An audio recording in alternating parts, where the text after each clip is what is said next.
Good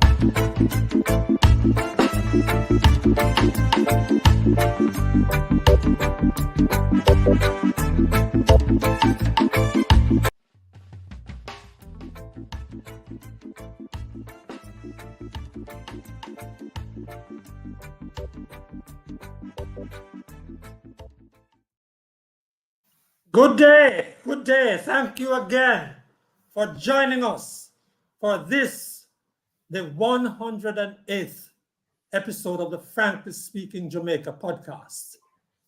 Special welcome to those joining us live. Remember, you may send your comments at any time to us. And also, remember, please, that this podcast will be available to you on the Frankly Speaking Jamaica podcast YouTube channel after this live broadcast. Desmond Richards, Winnie Anderson Brown, and Mary White are with us today. We must start by expressing condolences to the family and friends of Hubert Lawrence, an incredibly knowledgeable track and field analyst and commentator, a man of great humility. Let's go around the room now to preview the issues that you're going to hear here today. Desmond, tell us what you are up about. I am going to be talking about landlessness and how the constitutional reform that we are talking about should include that as part of its agenda, and the local government elections. Okay. Winnie. Well, today I am going to look at the dilemma of the uncommitted voter. Wonderful. Mary. While our other panelists will be talking about painting your finger in this upcoming election, I will be looking at painting my face, sharing my beauty routine right here on set, my 3-minute makeup makeover to look naturally beautiful. So stay tuned. I have all the things, you don't want to miss it. What I do to look like 23. Wow. And that's about women or men as well, Mary. I was doing it for the women, but the men should stay tuned because they do need to look not so rough sometimes. Not so rough, this man. Okay, so let's start with Winnie. Okay. Winnie, your turn. Yes.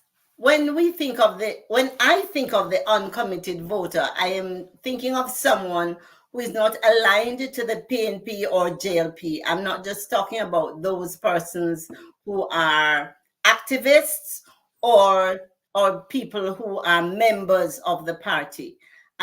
Those persons, they know exactly what they are going to do.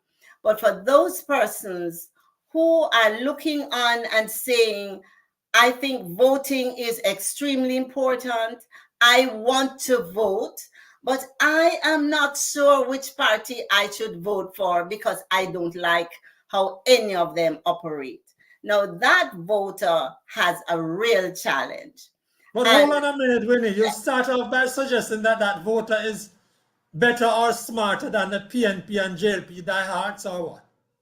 No, what I'm saying is this voter is just not committed. So I defined what I mean by not committed. They're not a part of the JLP or the PNP.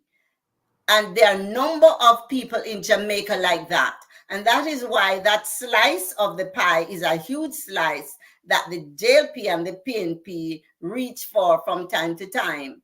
So it is important to understand the challenges that these people face.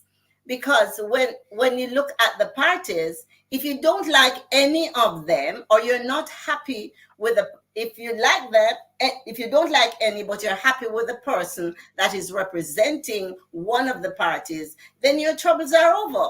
You can always vote for that person that you are happy with the work that that person is doing.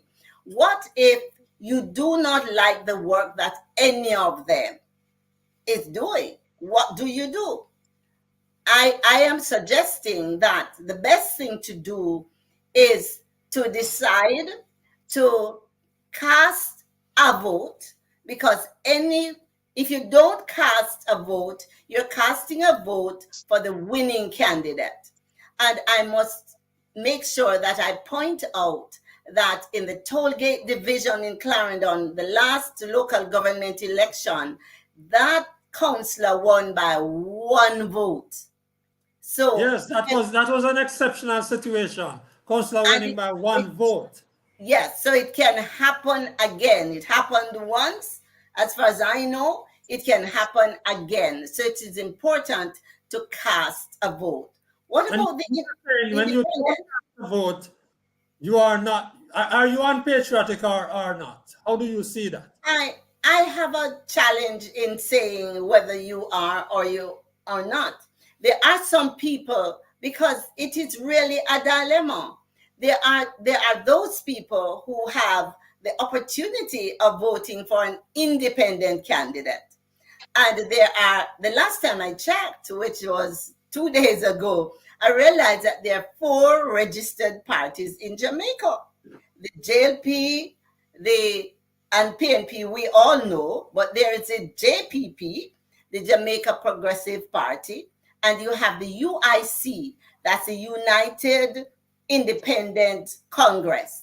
So some people, they're not all across the island. So those who are in areas where these third parties are, they can vote for that candidate. So they have a choice as well. So I know it's a real dilemma, but I am saying don't stay home. Just choose one of them so that at least you can feel comfortable that you have done something as far as local government elections are concerned. Go out there and vote. Desmond, I give you a 30-second response to that. I know you have been jumping. I am listening keenly, and I don't hear the dilemma that Winnie is talking about. The vote in Jamaica. Some people are seeing the ability to vote in Jamaica different from what it is. The vote in Jamaica is the authority given to the citizen to elect a government. We must remember how we got this vote, Remember that at one time in Jamaica, if you were not a property owner or some white Jamaican, you couldn't vote. And therefore, when we got this authority in in order for us to vote in 1942, it was for us to elect a government. That is what you are supposed to vote for. To elect a government. It's not to elect a personality. So therefore, I don't see the dilemma that voters supposed to face. Really quick they response. must decide. Well, although I'm sorry, Desmond, finish your point and then sorry, I'm sorry. Sorry. Desmond, just finish that point and let Winnie jump in. Quick response. No, so I think voters should exercise the authority they have to elect a government that they will look about their affairs and the affairs of the country. All right, Winnie, So- you have a quick so response what before if we you move do- on. What if you don't think any of them will? They will look after their own interests. That is a real dilemma. You want to vote, but you don't trust any of these to do what needs to be done. Okay, I want to take it up from there before we come back around to Desmond and his matter. I want to take it up from there regarding local government elections. But before I talk about signs, road signs, street signs, I want to mention a couple of things with regard. People remember, there are 2.1 million Jamaicans registered to vote. The prognosis is, the predictions are, that somewhere between 35 and 40% will vote tomorrow. Each individual out there can contribute to that number. Even if 35 to 40% vote, that will be significantly higher than the last local government election, which was 30% in 2016, 30.7%, and and could be as high or higher than the 37.5%, 0.6% that voted in the general elections. So we can make a difference each person. I'm reminding everybody that the polls open at 7 and close at 5. And at 5, if you are in the line at a polling station, you will still get the opportunity to vote. I'm reminding everybody that you may vote without your voter ID. They will go through a series of steps at a polling location, and that you can find out, and Joshua will put on the screen shortly, you can find out which polling division, which polling station you are going to vote at. It is also to remind everybody that workers or employees should get 3 hours off tomorrow to vote. Once you don't start working at 10 o'clock or after 10 o'clock, you are supposed to get that 3 hours. Or once you don't end by 2 or a little after. So that's the point. You will get some time to go and vote. You are entitled to 3 hours to vote. And nobody can ask you, are you sure you're going to vote? Or who you should be voting for, etc. I want to mention very briefly the matter of signs, and I call them signs of the times. Because all over Jamaica, we know that there's a lack of street signs. You go to some areas, there are very few street signs. Don't talk about road signs where they're doing the work, or just signs indicating that there's danger here. Those are almost non-existent. Street signs, road signs. Many people don't know that the parish council, the municipal corporations are responsible for those signs on the minor roads. We almost have none of them. You go through some communities, you go through some areas, whole areas, you see none of these signs. Do you remember that once upon a time, you would see, and some of them are still there, they're overgrown in some places, they're knocked over in some places. You used to see concrete signs marking number of miles, 10 miles and so on, from one community to the next. Now many of those are gone. You used to have finger posts at some major intersections. Municipal corporations are responsible for street signs. They're supposed to see to it that developers in the communities that are come under are handed over to parish councils put up street signs. Last week I was over in Portmore, big community by Jamaican standards, over in the greater Portmore area. 3 East, 4 East, whatever they call the communities. No signage, no street signs. You have to stop and ask people where you are. GPS will help you in some regards. Why can't we have some self-regard as Jamaicans and get street signs up? They are the work of parish councils for whom we're going to be voting tomorrow. Mainly. They are the NAAs, some of them too. All across the country. A friend of mine from overseas, a Jamaican who lives overseas now, said that this is so because many Jamaicans can't read. Hogwash. It's not true. It's disregard for Jamaicans. It's disregard for our people. Not to put up signs so you can't say, oh, go down to so and so and look at the street, turn left, turn right. It's a shame that we continue it. It's a small matter, but it's a big part of whether we regard ourselves and what these parish council people are supposed to be doing. And not even to speak about the NAA. And it's something that we can do and deal with. May I, Franklin? My area is a prime example of signs being up. The 2 councillors worked very hard, and some signs are where they shouldn't even be. But there are many signs in my area. Once you turn, that's wonderful.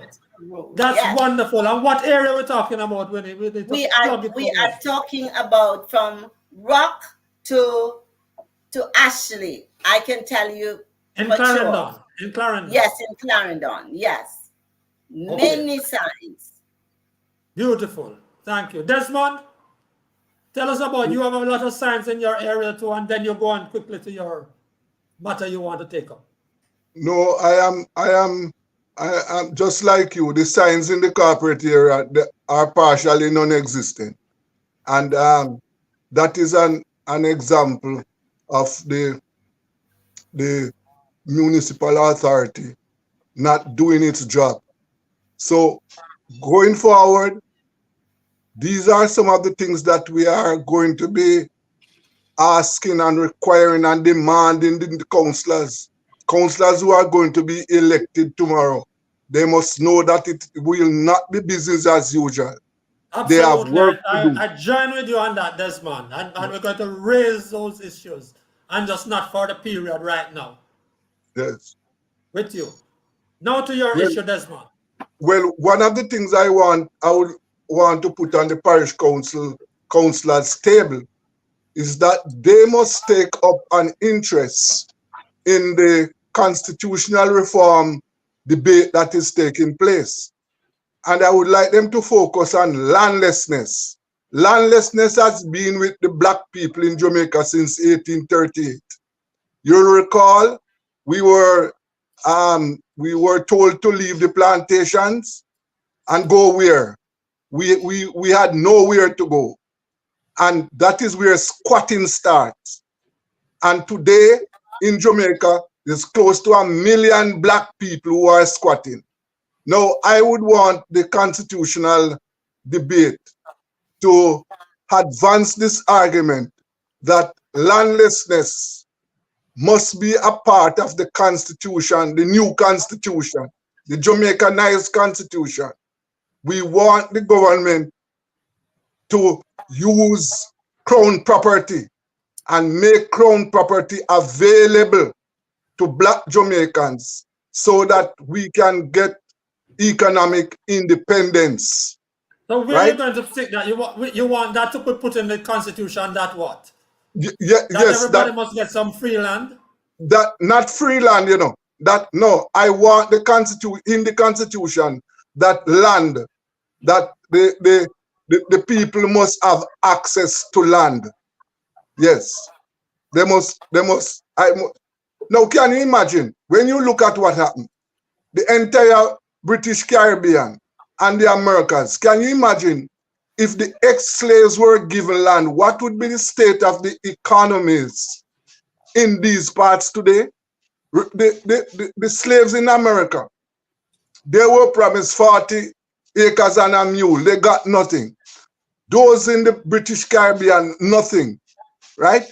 And that is where what you find today, that economic independence has eluded the vast majority of black people in the British Caribbean and the Americas. That we want that to be adjusted and settled in the constitutional debate that is coming up. Fair enough. You're not giving that as any putting that on the agenda of councillors though, because I can hardly see how the councillors will be able to do anything with that except what I want the councillors to do is to get involved in the debate. Right now, what is happening for the constitutional reform is a joke, you know. It's a joke because the vast majority of the people are not involved, right? And therefore, the councillors must get involved in the debate to organize the people, organize their constituents, so that they are educated as to what is required of them and what we must do and what we must ask for. That is what I want the councillors to do. All right, sir. Thank you. And Mary, you have a response to that? You care about landlessness, Mary, before you go on to tell us? No, sir, Mark. No comment. You have no comment. Okay. Yes. Your time now on makeup. I think last week when you spoke about makeup, Desmond Richards was asked you to go to I think you said it was from in the Bible, and Desmond said no such thing in the Bible, or challenge you to go and check out the Bible. So you got some time. And we have done that, and I thank Brother Desmond for that, because I could see where he's coming from, where the scriptures do have positive and negative things sometimes in the same line about women looking comely or their countenance looking fair or adorning of themselves. Like And the comely means famous fair? scripture in 1 Peter 3 speaks Comely about means it fair. not be. I want, Mary, I want to know if comely means fair and fair means light skinned. No. Fair No. means beautiful to look upon. Okay, A all woman right. who is beautiful. Okay, Yes. all right. So, 1 Peter 3, it talks about let it not be the outward adorning of the plaiting of the ear and the wearing of the gold and the putting on of the apparel.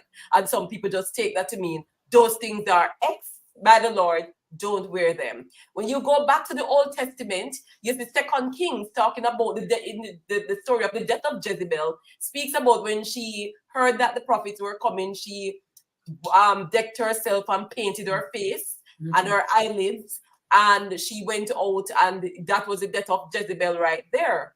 But when you go to Jeremiah, you will also see talking about the painting of the face and the wearing of ornaments and all of those things to make you look fair. And in that chapter, the Bible says you do all of these things, you're making yourself look fair, beautiful, in vain, because it comes back to 1 Peter. If you have the outward and you're looking good, but you don't have this inner spiritual beauty to back up the outward beauty, then you're just making yourself fair in vain. So today I'm going to make myself fair, beautiful, with my makeup routine, so you guys can continue to talk. I'm just going to do a very light 3-minute routine with a foundation, powder, a little lip gloss, something for the eye, and something for the eyebrows. So you guys can have your conversation, and when we come back, the viewers will be able to see. This is the before out of the shower look. The viewers will be able to see the makeup look and see the difference before and after. Okay, in other words, you're going to do like a makeup on yourself. Yes. Okay, yes. so how much time do you want? It's supposed to be a 3-minute routine. I have Yes. already done the moisturizer. Okay, so you're going to do it first. right before our eyes. Is that what you're saying? Yes, I'm going to do it right Of course. now. All right. Well, you can get started in about 20 seconds. I just want to ask Desmond. Yes. Desmond, are you convinced about the biblical quotations, references that Mary gave you there? Well, you heard it, all the references made that the makeup was in vain, right? That's the part you hear, Brother Desmond. The makeup was in vain as far as spirituality is concerned, but not for the outward appearance. Absolutely, Winnie. God wants a total beauty inside out. Right. It's not one or the other. Yes. Okay. So Mary, sorry, Desmond, you are saying? Did I cut you off? No, I am saying that this thing about makeup is a modern invention. No. It is in the Old Testament, Brother D. It is a modern invention, and it is something that has been introduced by the manufacturers of these all these beauty products. It's a whole big industry, Desmond. It's billions of dollars. It is a multi-million. It is a multi-million dollar industry. Multi-billion. Yes, and that is those are the ones who are promoting this industry and making it look as if. Because we realize the before and after effects. So it's not like it's all right, Mary, you're going to have 1 minute more. So tell us what you've been doing there. Why are you doing all of this powdering? Why are you doing all of this? It's only like $200, but $1 million transformation is what you get. So tell us what you have done so far, Mary. There are lots of young, there are people, and by the way, when you finish, you're going to have to go and look at what some of our viewers are coming in, because we have a couple of viewers who are saying some things, and yes, I'll look at them soon. Right. So Mary, what you doing? Tell us what you're doing there. So I put on something, because the oily face look, Sir Mac, is one of the things that make us look popped down and aged, even when we're oily face look. Yes, the oily face look is a no-no, right? You want to cool your face down first, and for me, I just use a simple pressed powder, and then I back it up with a translucent powder. So this side I've put both, while this side I've put only one, just the translucent for those people who want to go more natural than, you know, the brown powder. And I've put on my lipstick so far, so I know you're seeing the transformation already. And then no, you can't mascara everything. It's worth like $1,000, but like $2 billion. But Mary, aging is a natural process, you know. Aging is a natural process. Oh, we don't want to show till we are like 300 years old, Brother D. We want to bat it off till we're like 300. No, but I really want to say that Desmond is wrong. The modern industry, they have modernized makeup, but it has been around from way back when. Okay. They have modernized it. Desmond, you can't turn back time, you know. I mean, you have to accept that time marches forward, as you are saying, with age. And the makeup business has been there for a while. Mary, I heard you saying before we started the show that men use makeup too? Yes, they do. Because Sir apart from for studio work and so on and television work. Yes, because and just those men that are conscious about their look, especially if they're in positions where they have to meet and talk to people all the time. And so they have to be conscious about not looking oily. Because once you look oily, you know, you have to fear to look upon, even as a man. When you are talking, it's not how you look make it make sense. It's what you are saying. But here they said that a picture speaks a thousand words. People judge you before the first word come out of your mouth, Brother Desmond. Yes. So but listen. It is your intellectual ability to express yourself. Mary, 30 seconds to finish making your point. This is my made over look, Sir Matt. Brother D, yes. Do you see my made over look? Yes, and if Joshua brings you up on the screen, come Joshua, bring it up on the screen so the people can see it. Everybody will see you. Yes, come Joshua. But that's a quick makeover, Mary. So the makeup normally this side takes. has 2 coats.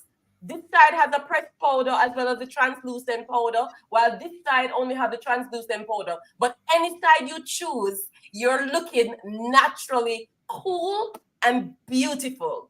Yes. And all of this will cost a woman like say $5,000, but it's like it's priceless the way you look. It's priceless, but you don't put in the hairstyle yet because you have the hairstyle there already. People receive you with more grace and more favor because you look attractive before you open your mouth. Shalom. Oh, wow. Okay. Well, Mary, can you look on the comments that you're coming in because you have a few comments coming in there. See. But all right, so we have Owen who was on before. Hi, Owen. Owen Richards, that is. I want to tell men that Desmond, hold on, man. Let's get the comments of the people in there, even 2 of them before we move on. And we have Rubian, we have Philippa, we have Ron. But you're not saying what they're saying, man. Haven't seen you in a while. How you doing? And they're saying hi and hi to the team, but they're on with us and they're listening.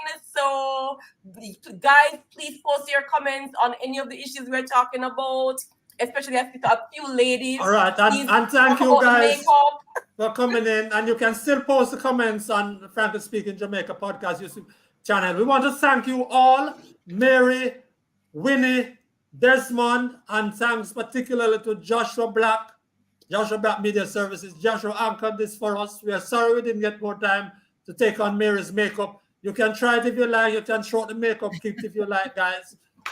You can do whatever you like. Go out and vote tomorrow if you have a vote. Please.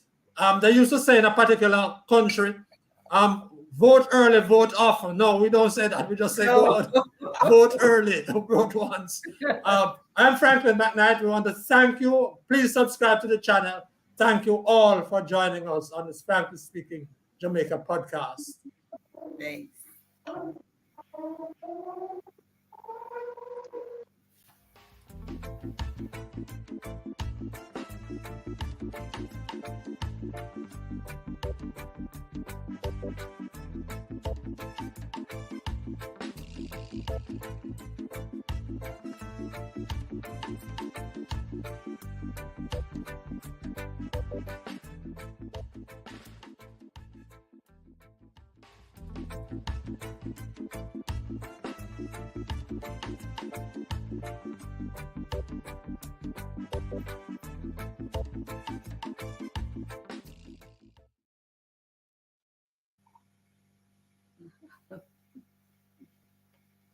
Thank you all, guys.